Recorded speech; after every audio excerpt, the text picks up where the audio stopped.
Good afternoon, and thank you for joining us today. I would like to welcome you to Fortney Scott's OFCCP Retools Contractor Compliance webinar series. I would like to address some preliminary items before we get started. Currently, all listeners' phones are muted. At any point in time during the presentation, please feel free to submit a question in the GoToWebinar question box. We will try to answer all questions. Today's topic is impact of OFCCP new compensation directive. Our presenters are Fortney Scott attorneys Elizabeth Bradley and John Clifford. I will now turn the program over to Liz and John. Thank you, Valerie. And I'll just give a brief further introduction here. I believe many of you know us, are familiar with Fortney Scott, and thank you all for joining us again. For those of you who aren't as familiar with us, or this may be your first webinar, Fortney Scott is a woman-owned law firm based in Washington, D.C. We frequently represent clients before government agencies, including the Department of Labor, Equal Employment Opportunity Commission, and the NLRB. Many of our attorneys have significant experience advising clients on matters related to OFCCP compliance, and that will be one of the focuses of this webinar today, as I'm sure you all saw from the topic. So with that, as Valerie mentioned, I am joined today by Liz Bradley. And Liz, I will turn this over to you to get into the meat of this here. Thank you, John. And I echo John's sentiment. Thank you all for joining us today. We are going to spend the entire time talking about a single directive, and that's Directive 2022-01. We're going to start by giving an overview of the directive, and then we're going to get into the meats of what does it really mean for compliance. So the first thing I want to talk about is, what is a directive? Before we start talking about the substance of a directive, what does this mean to you, and what should we be thinking and about this directive? First of all, it is sub-regulatory guidance. This does not impose new legal obligations. This does not modify the regulations in any way.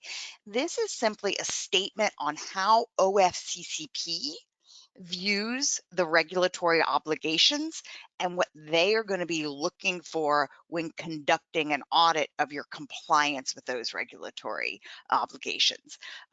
They're important documents because it gives us insight into what the agency is thinking about. But as we're going to walk through today, we have to remember that it does not change the legal obligations. And as we've seen before and in other directives, and I think we've seen a little bit here, is often the agency tries to expand the regulatory obligations through these sub-regulatory guidance. And it's important for the contractor community to understand the role that directives play and the role that they do not play. So that's just sort of a what is a directive a moment. So John, do you want to talk to us about what the purpose of this directive is? Absolutely. Thanks, Liz. And the purpose that you see up on the screen here, which says to provide guidance on how OFCCP will evaluate federal contractor compliance with pay equity audit obligations and clarify the OFCCP's authority to access and review pay equity audits pursuant to 41 CFR 6217. And I wanted to read that. That is the agency's own language describing the purpose of this directive. And that's right at the top of the directive. And it starts off with a lot to unpack right from the start here. As Liz mentioned, they oftentimes what we'll see here, and as we'll dive into this, is attempts to possibly expand the authority to dive into things. And you've seen what we've underlined here is compliance with the pay equity audit obligations. That's something we're going to focus on here throughout our discussion today. Starting with what are those obligations, where does that come from, and not to get too far ahead of ourselves here, but obviously for people that are familiar with their compliance obligations, maybe scratching their head a little bit at what the agency is getting at there. So that is going to be a focus here today, and I'll turn it back over to you, Liz, to start breaking down how they address that and the different components of the directive that we're going to go through. Sure. So in the directive, there were three major components, and we're going to walk through, and we're going to get to this pay equity piece, I promise, but hold on for a moment because we want to walk through sort of chronologically what you're going to see in a compliance evaluation and how we're going to get to the stage of whether or not you have to give this type of documentation. So there are three major components in the directive. First, the directive contains a discussion of what to expect during a desk audit. It then gets into what is the documentation for a pay equity analysis. And then the final thing, there is a discussion about the authority, OFCCP's authority to review contractors' broader pay equity analyses and when they think they can have access to those otherwise privileged analyses. So there's three components to this directive. So I'm going to lead off with the discussion of the desk audit review portion. And this is not new, but I think it sets a good landscape and foundation for the later discussions we're going to have about the pay equity audit reviews. So first is analysis of your item 19 compensation. We're all familiar with, as in response to the itemized listing, you need to provide your item 19 report. That report needs to contain all components of pay. Let's, from base pay, overtime, any of your forms of incentive pay. The agency will take that data and do various things with it. We've heard, they run an analysis, essentially wage gap by EEO1 group or analyses by EEO1 group. I think for the most part, understand that that's not a similarly situated grouping for your pay. So a piece here that we've had a lot of success with and we recommend to our clients, and we've heard positive feedback from the agency when we do this. When you submit your item 19 data with your itemized listing, we highly recommend that you include a narrative along with that explains your comp structure. If there's multiple different structures within that AAP or FAP, explain those different types of pay. Give the agency a roadmap on how to analyze your comp. Tell them this is the factors and cite to your item 19 report. You need to group by family or function, whatever it is appropriate for your job. Do the grouping that way and the factors to include. Help build that narrative from the beginning with the submission of the data of how to properly analyze your compensation. As we're going to talk about, one of the keys is in protecting some of your proactive pay equity is ensuring that there are not false flags that the agency has found by doing the analysis in a way that isn't supported by your systems. So that's the first thing they're going to look at. Next, John. Yeah, the agency is going to continue to identify barriers, as they put it, barriers that drive pay disparities,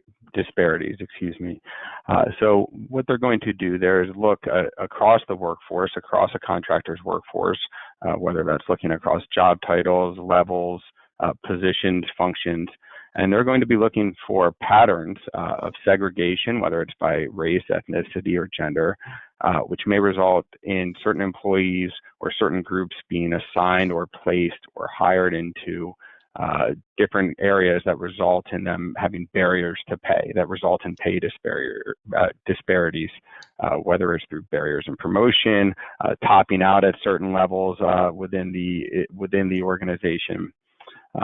So just taking a moment on how are they going to do that? This is similar to what they've done previously, not necessarily a change here, but just as a reminder to everyone out there, they're going to use regressions. They're going to use other analyses to look for those disparities. And they're really going to hone in on looking for any patterns that show that salary is being paid, disparities in how salary is being paid to, again, those differentiated groups. And where they're being paid disproportionately to one another. Mm-hmm. So in reviewing those, in the next, sorry, go ahead. No, go ahead, Liz. So when in part of this, they're going to be looking to see, are there disparities based on either their item 19 review or the identification of barriers. And they're using the term disparities or concerns. What are these concerns that they're going to justify in order to look for and seek additional compensation data? We have seen some of these concerns get raised by, are there employee complaints? And the agency is asking many more questions about copies of internal complaints, not just EEOC complaints, but they want internal complaints that employees found. They're looking for any indication that they get to go in deeper and get your comp data. One of the areas of additional compensation data, and I'll preview a little bit for, tune in next week when we talk about the other new directive, but an automatic seeking of an additional 2 years of data. So 2 years of compensation data, information on starting salary. So you've already defined relevant fields in your item 19. They're going to come back to you and say, we want performance reviews. We want whatever it is that they believe they have heard through interviews or other means that is relevant. So they're starting to greatly expand the scope of data they are seeking in the compensation realm if they find a disparity or a concern. So this goes back to, in your narrative, if you start telling them how to properly analyze your data, you will hopefully reduce the possibility of them finding a disparity because they have improperly grouped the data. And it's also important to note here that once they've identified a flag or concern, there's not a lot of strong legal support to say you're wrong. And there are cases out there where the agency has misanalyzed the data. They acknowledge it's not done right, but there's still a flag, and they're allowed just to get that additional data in order to conduct their investigation. So this is an important, I know we spent a little bit of time here, but this is an important first step to be thinking about.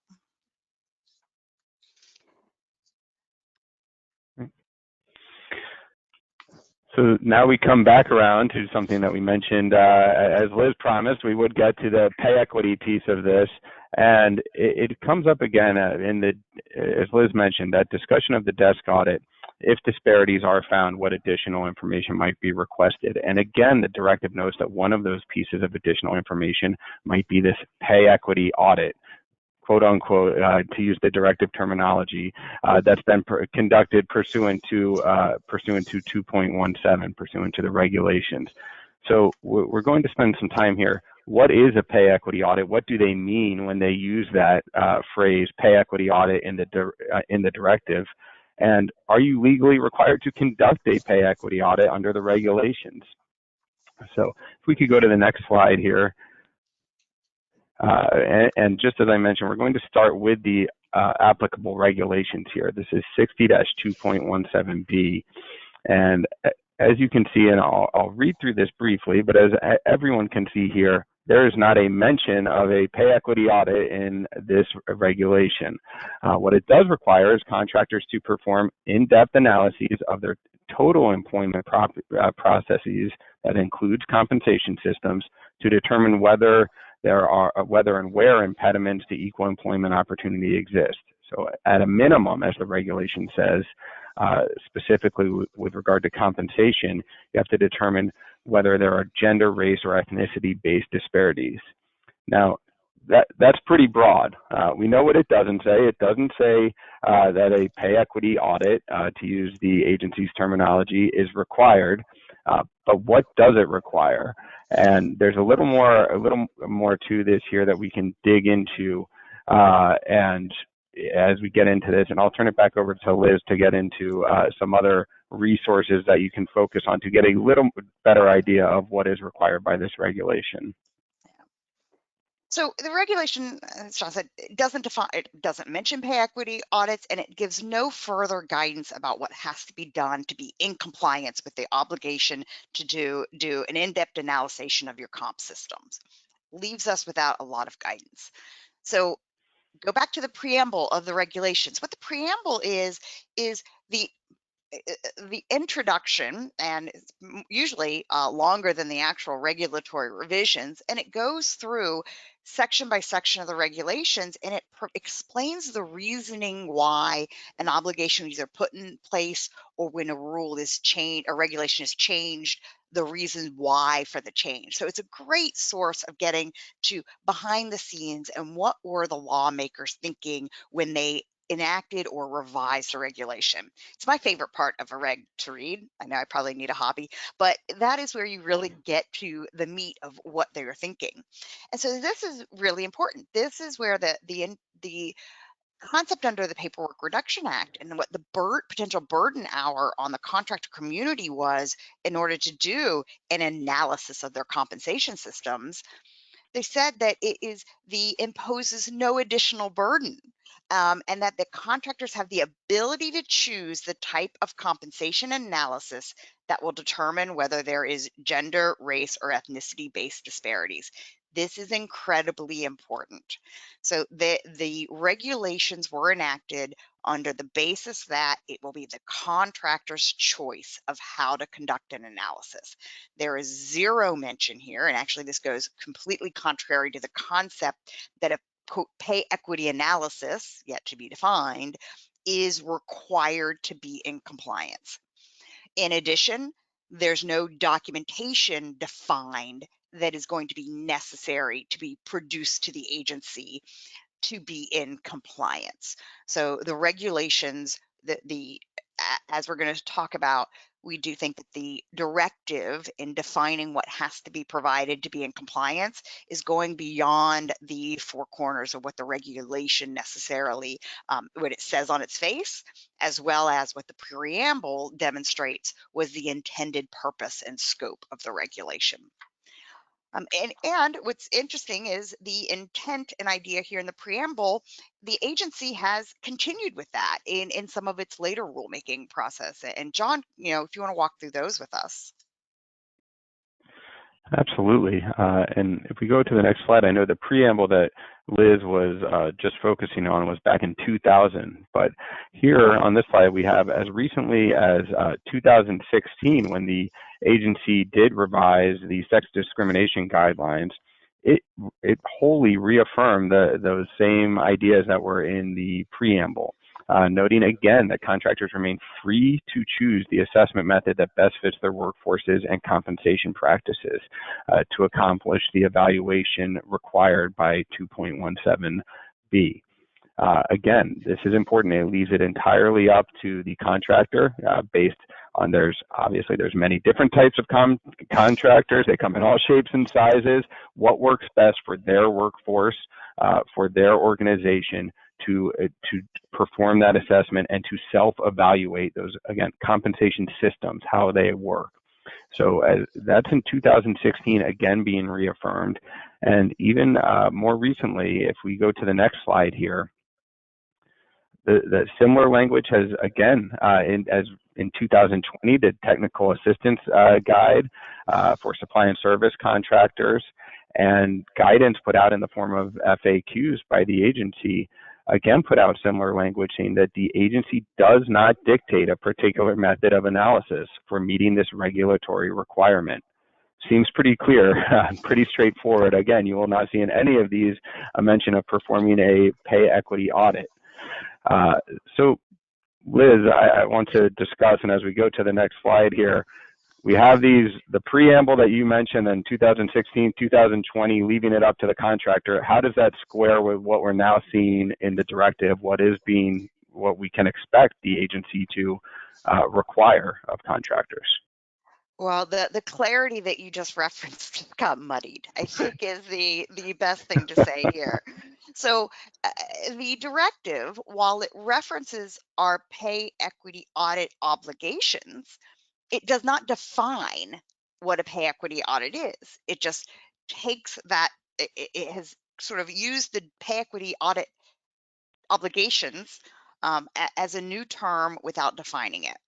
What we can look at to give us some sort of insight into what the agency is thinking a pay equity audit will involve, meaning what they are thinking the regulatory obligations are, can be looking at the documentation required that the agency has defined they want to receive in order to show that you have assessed your comp systems. They are saying a copy of a pay equity to include your pay groupings, your variables variables used, the results, along with results, what you did to remedy any results that needed to be remedied. You know, first, I think we need to pause and we have to analyze our comp systems. I'm not sure, Right. this is looking like we're going a lot deeper than what our system. This is analyzing individual pay. And I think that's a point here we haven't pulled out yet in this discussion, but I think that they are analyzing, they're taking also a step to say, your comp system is defined as individual pay. And I think that is a step beyond what the regulations require as well. Interestingly, they further say for regression and statistical analyses, if you're doing that, if their pay equity audit is a regression or some sort of statistical analyses, they want the model in detail, the B coefficients, the significance tests, what's R squared, some of the very detailed analyses that goes into a regression. So from the narrative, the way they define the documentation, since there's a carve out if you're doing a regression and statistical analyses, that leads to believe they don't expect that for all of your groupings. I'm anticipating that's likely because they are acknowledging that some of your workforces may not have sufficient groupings that are sufficient to do a full regression or statistical analysis. They may be looking at more of a cohort or individual assessment. But what we're definitely getting from this documentation requirement is that they are expecting an analysis, some sort of analysis of the individual level of compensation. And so with this, I think it's important, and we're going to transition here for a minute because there's not much guidance on the definition. They've set these expectations. And the next discussion we're going to get into is they have also said in their in the directive that they believe that they have an authority to receive copies of contractors' sort of proactive or privileged pay equity reviews. And so I'm going to transition this to John to give us a little bit of an overview of this obligation. Right, and exactly, Liz. They believe they have this authority, but as we're digging into this, we're not necessarily taking the agency's word for it on that. So, but we'll start with what they're saying. Can they do that? Why do they say they can do that?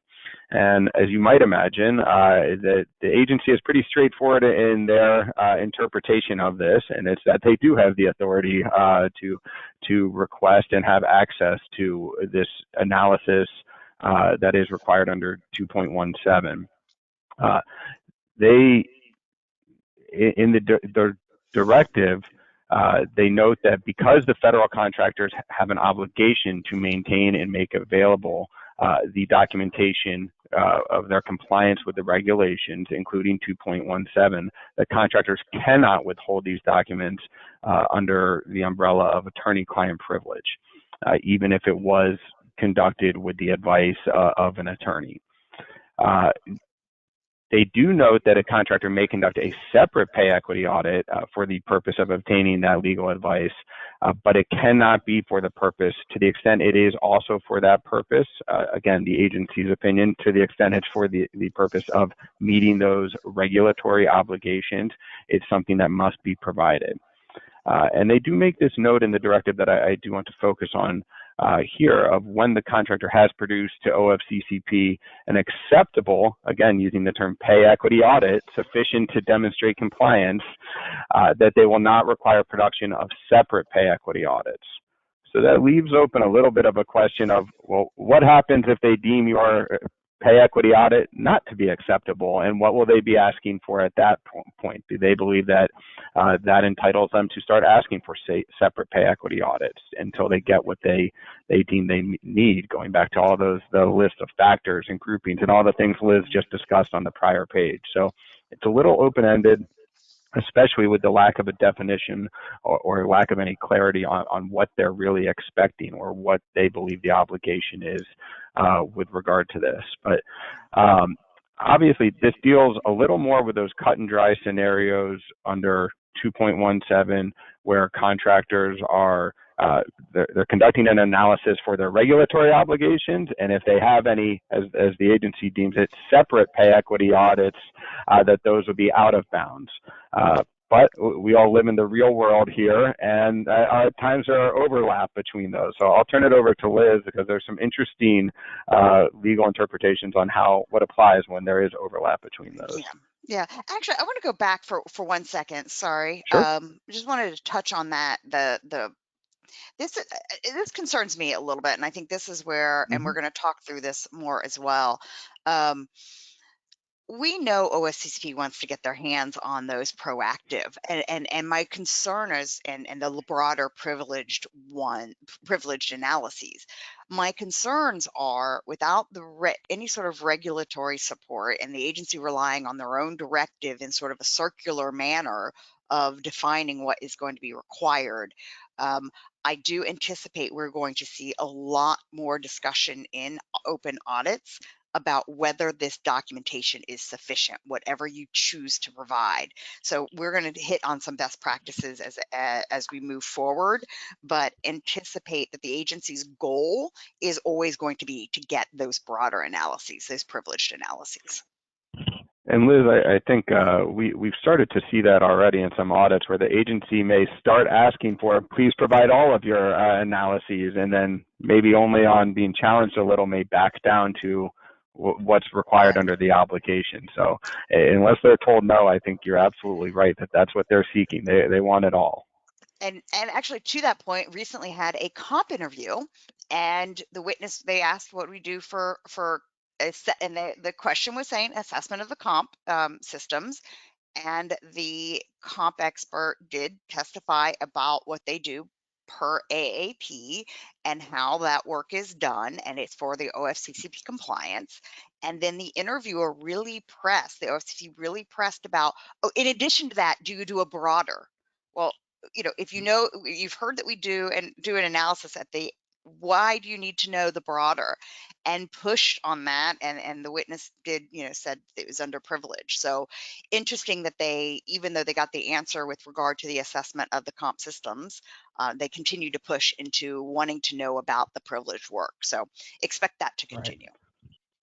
So here's I think that's interesting, Liz. Oh, I'm sorry, Liz. Just one more point on that is that it seems that the agency is already going down this path with even prior to this directive coming out. That they're pursuing this as if this has been out already. So I think obviously now with this directive in hand, we can certainly expect that to continue even more so. Absolutely, absolutely. So I could do a whole day on this slide, and I won't bore you all with this one, but I find it really interesting is in the directive, the agency says that in an event the contractor conducts a dual purpose pay equity audit analysis of the employment process, meaning partially for regulatory compliance, partially just for attorney legal advice for other reasons, that the OFCCP may request those records in appropriate circumstances. They did. There's a footnote in the directive. They cite to a case. The dialogue of the case does cite to the fact that it has to be the, you know, if the primary regulatory compliance is the primary purpose, adopting the primary purpose test. What's incredibly interesting, if you actually read the case that the agency cites, it is a brand new case out of the Ninth Circuit, January of 2022 case, and it was a matter of first impression in which the Ninth Circuit adopted the primary purpose test. There has been, within the Ninth Circuit, there was a disagreement about what test applies when you're going to say whether the attorney-client privilege attaches. So I find it interesting that they relied on a brand new case that was of a first impression. Of course, it's favorable to the agency's view, but it is a legal issue that is still kind of rolling up in various issues.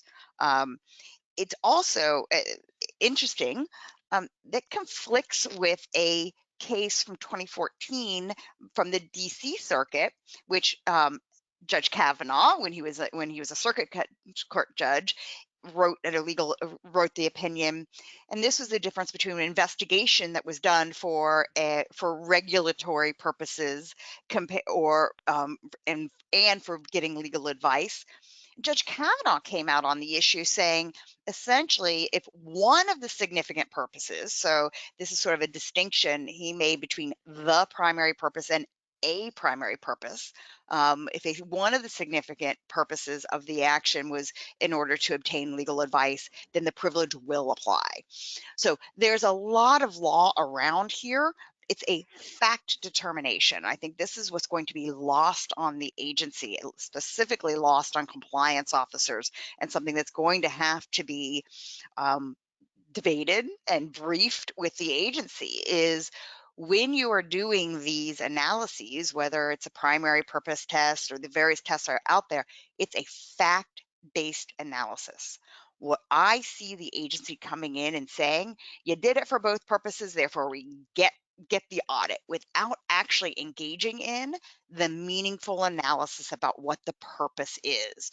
So pause point here, and I know we talk about this when anybody does a pay equity analysis. Anytime you're looking at your comp, you need to be talking to counsel about how you make sure that these are as protected as possible, and thinking about it with the primary purpose test in mind, knowing that there are going to be legal challenges to having to produce this work over to the agency.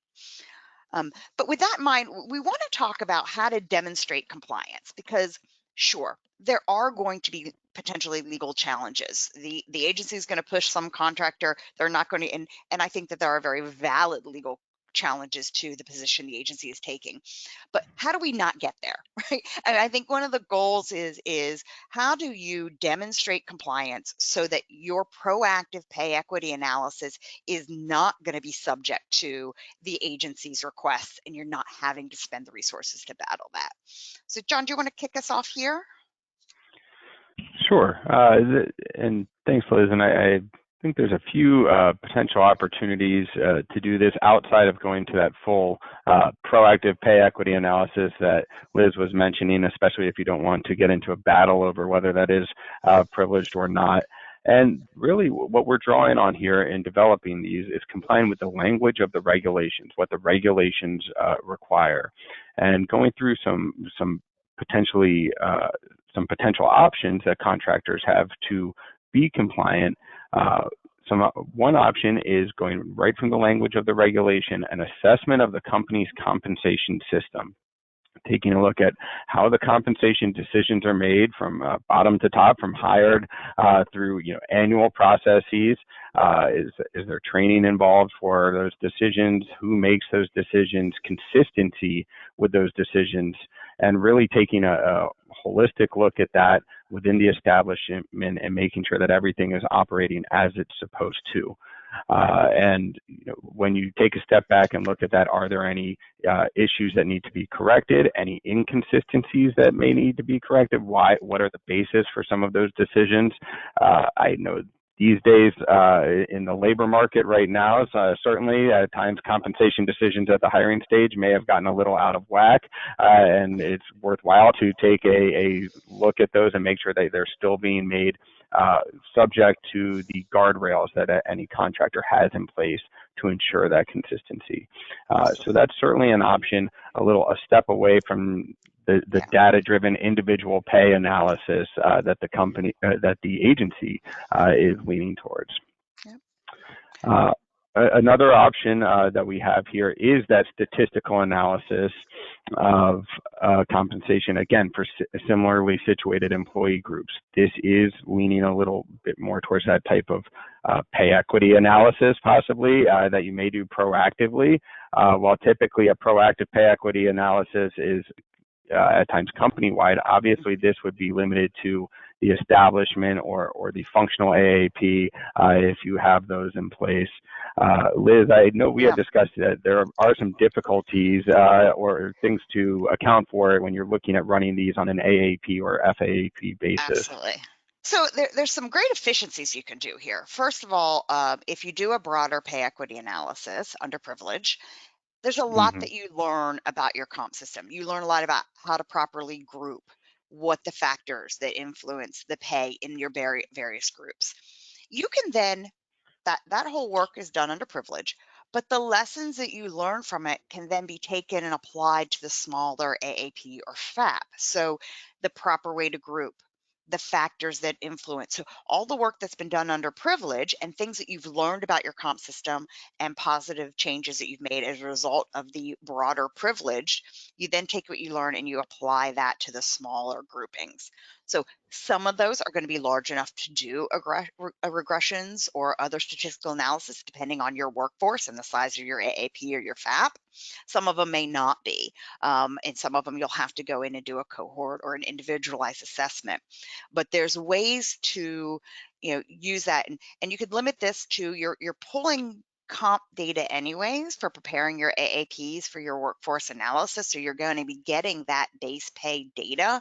So there's ways that you can do that work, thinking about that and being proactive.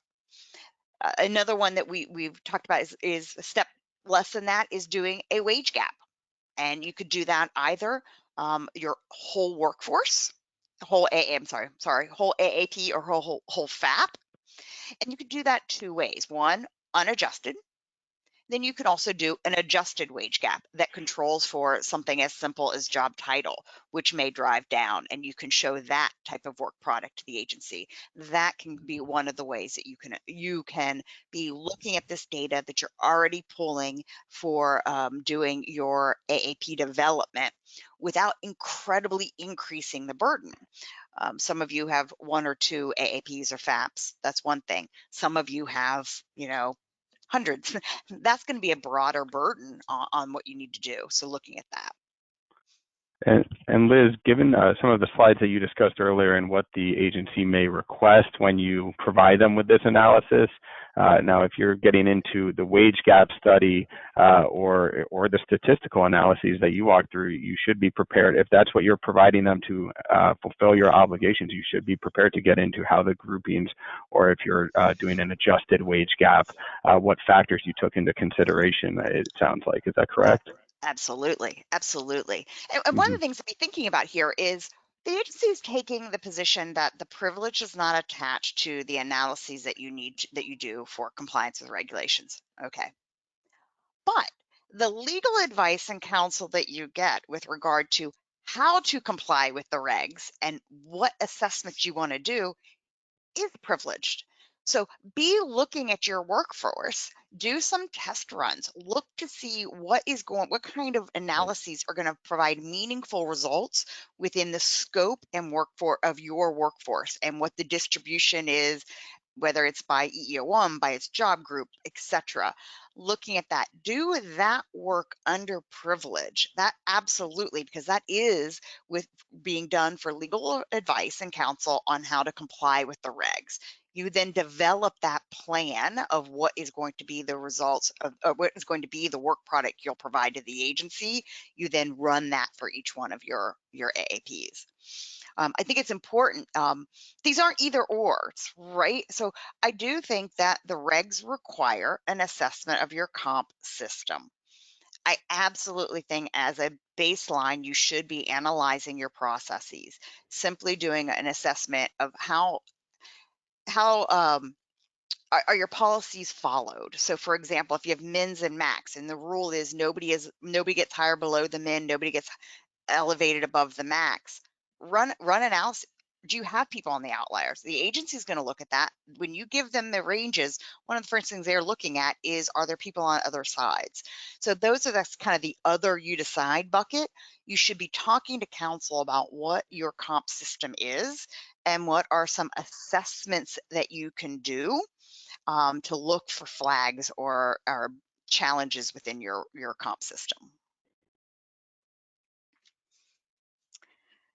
So moving on to other additional recommendations for contractors, as we've kind of hit on this, is we do highly recommend that you develop two pillars of compliance and strategy when looking at your compensation system. One, a smaller analysis, which is done for the regulatory regulatory evaluation of your comp systems. The old day of saying we do real-time peer equity analyses when we set initial pay or when we make promotion comp decisions, that's not going to fly anymore. The agency is going to say that that's not sufficient. They want more detailed assessment. So we're here now, folks, and we need to start looking at that. So we need to develop a strategy of what you can do looking within the scope only of your AAP or FAP structure and develop that strategy. Second side of the house is absolutely continue that great work with your privileged compensation analyses. Conduct those assessments, seek legal counsel. This regulation should not discourage you from doing that great work. It is still necessary and still vital to ensure that you have pay equity in your workplace. You just need to set the appropriate guide rails and do some foundational work on your regulatory compliance so that the other broader privileged work remains privileged and protected, and you can really advance positive change by continuing with your broad pay equity work. So looks like we have come to a close a little sooner than I guess John and I talked too fast. Are there any questions? And we'd like to stay on here for a moment because we think this is probably a topic that there are a lot of questions. So if you want to put any questions in the chat box, we'll hang on here for a moment.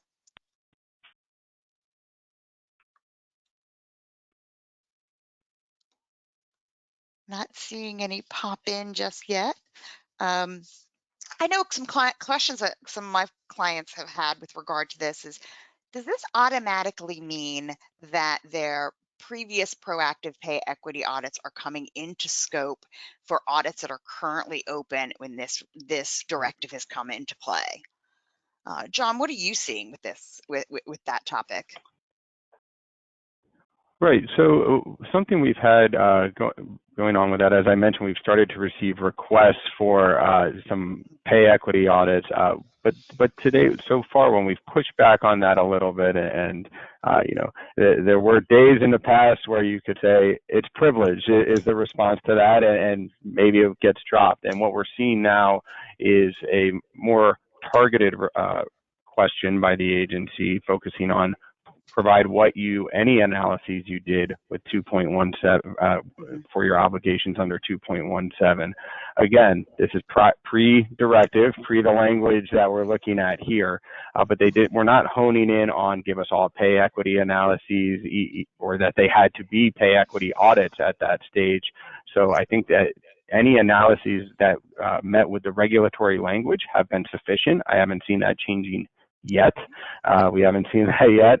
Liz, have you seen anything counter to that in your experience? I haven't seen anything counter to that. I do, you know, I have some clients who are retroactively doing that analysis. So they have gone back to their 2021 plans, or depending on 2022, what year is it?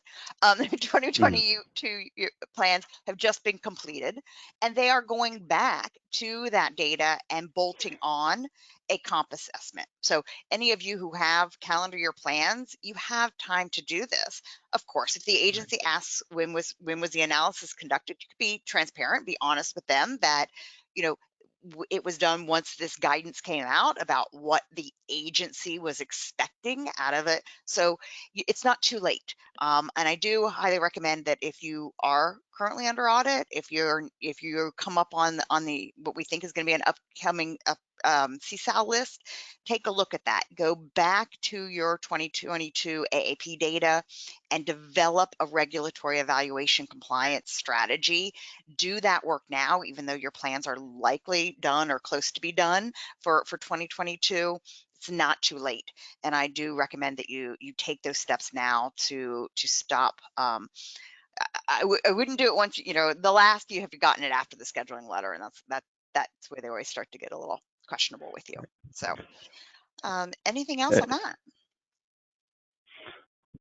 Well, Liz, just following up on that point, would you say, given the open questions that are still out there on this issue and lacking any further guidance at this stage, would you say that this is really it depends on obviously the risk tolerance of anyone involved to, as you noted, there may be room for legal challenges here. We don't know that many people necessarily want to be the first ones to take those on, but if you're looking for the most conservative approach in terms of giving the agency what it wants, it likely is some sort of pay equity audit or regression analysis if possible, even if separate from a proactive analysis that you're performing. Right. Okay, so we have a question. Okay. If we initially find pay disparities under a privileged study, which regression analyses eliminate? Would we have to share initial analyses? So if I'm understanding this correctly, so if you've done a pay equity analysis under privilege, you found some disparities, assuming you corrected those disparities and it did maybe pay adjustments, etc., and then you reanalyze the data and the disparity is gone. All that work's done under privilege.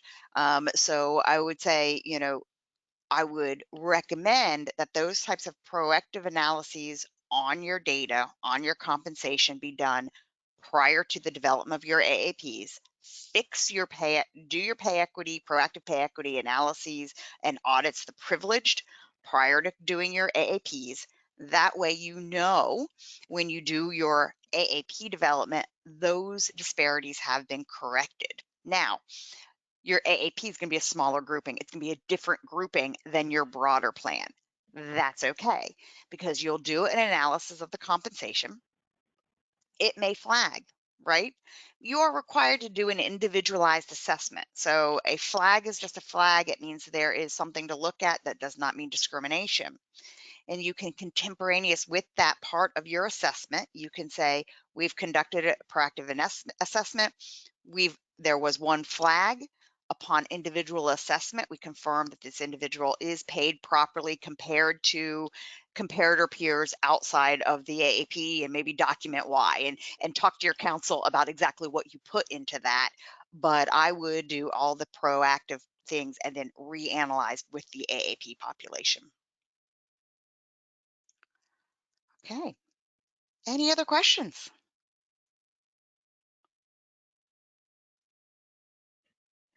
All right. Well, it looks like we're going to end a little bit early. Please reach out to John, I, or anybody else here at Fortney Scott if you have any follow-up questions. And we look forward to you joining us next week for the third installment of this series. Thank you. We would like to thank you for joining us. In the final presentation in this series, we will discuss the impact of the OFCCP new audit directive. This webinar will be presented on Tuesday, April 26th at 12 noon. Be on the lookout for additional updates, which will be sent via email. Later today, you will receive a survey requesting feedback for today's presentation. You are able to submit suggestions for future topics through the survey. Thank you in advance for completing this survey, and of course, if you have any questions, you may submit them via email to info@fortneyscott.com.